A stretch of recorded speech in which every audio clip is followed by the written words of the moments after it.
ಹಾರಿಸ್ಕೊಂಡು ಸಾಯ್ತೀನಿ, black mail ಮಾಡಿದ್ದ ದಾಸ. Jayanagar to ಜೈಲು, ಬೆಚ್ಚಿ ಬೀಳಿಸೋ ರಹಸ್ಯ. ದರ್ಶನ್ ಲಾಕ್ ಫಿಕ್ಸಾ, ದಾಸನ ಬಾಕ್ಸ್ ಆಫೀಸ್ನಲ್ಲಿ 30 ಲಕ್ಷ.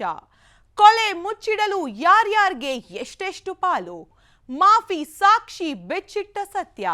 ಡೆವಿಲ್ಗೆ ಸಂಚಕಾರ ಸಾಲು ಸಾಲು. ಇದು ರಾಜಯೋಗ್ ಪೇಂಟ್ಸ್ ಪ್ರೆಸೆನ್ಸ್ ಕರ್ನಾಟಕದ number 1 filmy show senior the special 11 ಪುಟಗಳ ರಹಸ್ಯ. 11 ಪುಟಗಳಲ್ಲಿ ಹೊರಬಿದ್ದ ಆ ರಹಸ್ಯ ದರ್ಶನ್ಗೆ ಭಾರೀ ಕಂಟಕ ತಂದಿಡೋದ್ರಲ್ಲಿ ಡೌಟ್ ಇಲ್ಲ. ರೇಣುಕಾಸ್ವಾಮಿ ಕೊಲೆ ಪ್ರಕರಣದಲ್ಲಿ ನಟ ದರ್ಶನ್ ಸೇರಿದಂತೆ ಹಲವು ಆರೋಪಿಗಳು ಜೈಲು ಸೇರಿದ್ದಾರೆ. ಇದೀಗ ಪ್ರದೋಷ್ ಹಾಗೂ ವಿನಯ್ ಮಾಫಿ ಸಾಕ್ಷಿಯಾಗಲು ಒಪ್ಪಿ ಅರ್ಜಿ ಹಾಕಿದ್ದು, ಈ ಅರ್ಜಿಯಲ್ಲಿ ಉಲ್ಲೇಖವಾದ ವಿಚಾರಗಳು ದರ್ಶನ್ ರಹಸ್ಯವನ್ನೆಲ್ಲ ಬುಡಮೇಲು ಮಾಡಿದೆ.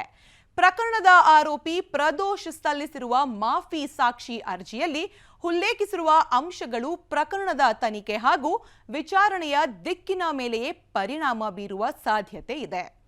ಪ್ರದೋಷ್ ಹೇಳಿಕೆಯಲ್ಲಿ ದರ್ಶನ್ ವಿರುದ್ಧ ಹಲವು ಗಂಭೀರ ಆರೋಪಗಳನ್ನು ಮಾಡಲಾಗಿದೆ. ಆ ವಿಚಾರಗಳು ಏನು? ಬರ್ತಿದೆ ನೋಡಿ ಈ ರಿಪೋರ್ಟ್. ಗುಂಡು ಹಾರಿಸ್ಕೊಂಡು ಸಾಯ್ತೀನಿ, ಬ್ಲಾಕ್ ಮೇಲ್ ಮಾಡಿದ್ದ ದಾಸ. ಜಯನಗರ ಟು ಜೈಲು, ಬೆಚ್ಚಿ ಬೀಳಿಸೋ ರಹಸ್ಯ. ದರ್ಶನ್ ಲಾಕ್ ಫಿಕ್ಸಾ. ರೇಣುಕಾಸ್ವಾಮಿ ಕೊಲೆಯ ಓರ್ವ ಆರೋಪಿಯಾಗಿದ್ದ ಪ್ರದೋಷ್ ಅಪ್ರೂವರ್ ಆಗೋಕೆ 11 ಪುಟಗಳ ಅರ್ಜಿ ಸಲ್ಲಿಸಿದ್ದು, ಈ ಅರ್ಜಿಯಲ್ಲಿ ಹಲವು ಸ್ಫೋಟಕ ರಹಸ್ಯಗಳು ಕೋರ್ಟ್ ಮುಂದೆ ಬಯಲಾಗಿದೆ. ಅಸಲಿಗೆ ಆರೋಪಿ ಪ್ರಕರಣದಲ್ಲಿ ತಗಲಾಕೊಂಡಿದ್ದು ಹೇಗೆ ಅನ್ನೋದರ ಚಿತ್ರಣವನ್ನ ಬಿಚ್ಚಿಡುವ ವೇಳೆ ಸಂಪೂರ್ಣ ವಿವರಣೆಯಲ್ಲಿ ಆರೋಪಿ ಪ್ರದೋಷ್ ಕೋರ್ಟ್ಗೆ ಕೊಟ್ಟಿದ್ದಾನೆ.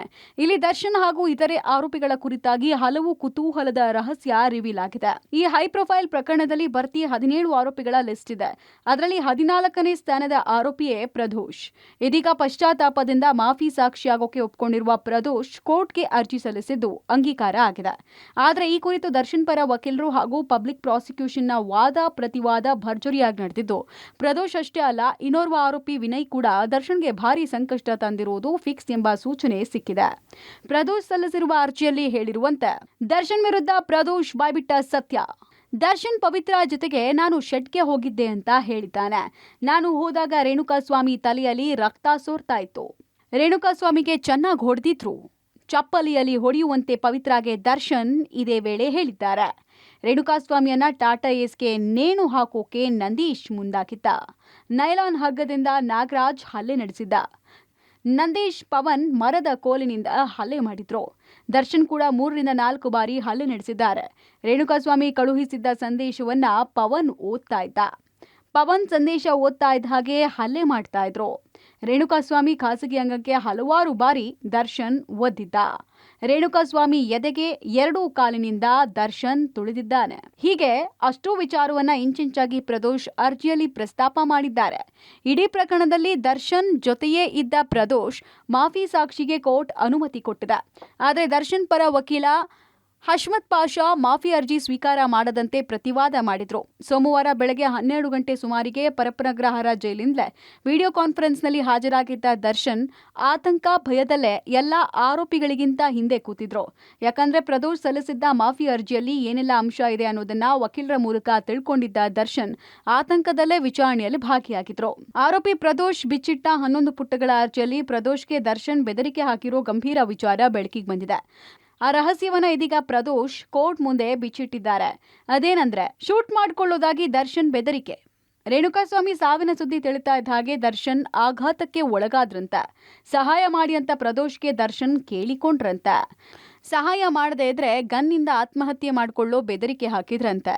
ಶೆಡ್ ಹೆಸರು ಬಹಿರಂಗ ಪಡಿಸದಂತೆ ವಿನಯ್ ಬೆದರಿಕೆ ಹಾಕಿದ್ರಂತೆ. ರಾಘವೇಂದ್ರ, ನಂದೀಶ್, ಪವನ್ಗೆ ಶರಣಾಗತಿಗೆ ಪ್ರದೋಷ್ ಸೂಚನೆ ಕೊಟ್ಟಿದ್ರಂತೆ.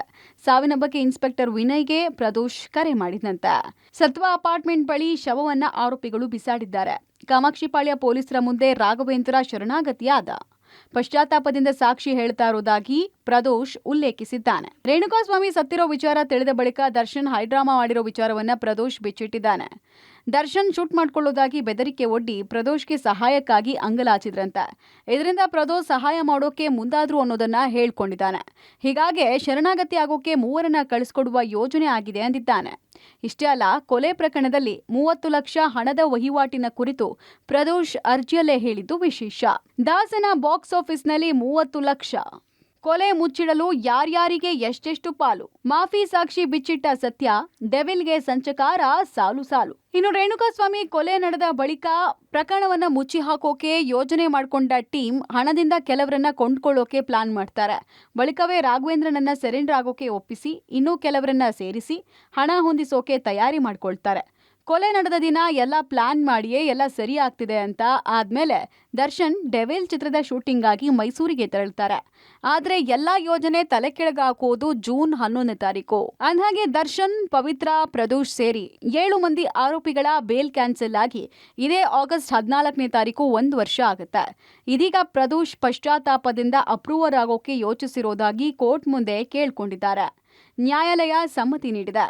ಹೀಗಾಗಿ ಇದರಿಂದ ದರ್ಶನ್ಗೆ ಭಾರಿ ಸಂಕಷ್ಟ ಆಗೋದ್ರಲ್ಲಿ ಸಂದೇಹವೇ ಇಲ್ಲ. ಇದರ ನಡುವೆ ಪ್ರಕರಣದ ಮತ್ತೊಬ್ಬ ಆರೋಪಿ A10 ವಿನಯ್ ಕೂಡ ಮಾಫಿ ಅರ್ಜಿ ಸಲ್ಲಿಸಿರೋದು ಪ್ರಕರಣಕ್ಕೆ ಮತ್ತೊಂದು ತಿರುವು ಕೊಟ್ಟಿದೆ. ಇಲ್ಲಿ ಒಂದೇ ಪ್ರಕರಣದಲ್ಲಿ ಇಬ್ಬರು ಆರೋಪಿಗಳು ಮಾಫಿ ಸಾಕ್ಷಿಯಾಗೋಕೆ ಮುಂದಾಗಿರುವ ಪರಿಸ್ಥಿತಿ ದರ್ಶನ್ಗೆ ಭಾರಿ ಸಂಕಷ್ಟದ ಮುನ್ಸೂಚನೆನೇ ಸರಿ. ಪ್ರಾಸಿಕ್ಯೂಷನ್ ವಾದದ ಜೊತೆಗೆ ದರ್ಶನ್ ಪರ ವಕೀಲರ ಪ್ರತಿವಾದವೂ ನಡೆದಿದೆ. ಆದರೆ ಅಂತಿಮವಾಗಿ ದರ್ಶನ್ಗೆ ಇಲ್ಲೂ ಕೂಡ ಹಿನ್ನಡೆಯಾಗಿದೆ. ಈ ಮೂಲಕ ರೇಣುಕಾಸ್ವಾಮಿ ಕೊಲೆ ಪ್ರಕರಣ ಈಗ ಮತ್ತೊಂದು ನಿರ್ಣಾಯಕ ಹಂತವನ್ನ ತಲುಪಿದೆ. ಮುಂದಿರೋದೆಲ್ಲ ದರ್ಶನ್ಗೆ ಆತಂಕದ ದಿನದಂತೆಯೇ ಸದ್ಯಕ್ಕೆ ಕಾಣೋ ವಿಚಾರ. Bharathi entertainment bureau, public TV.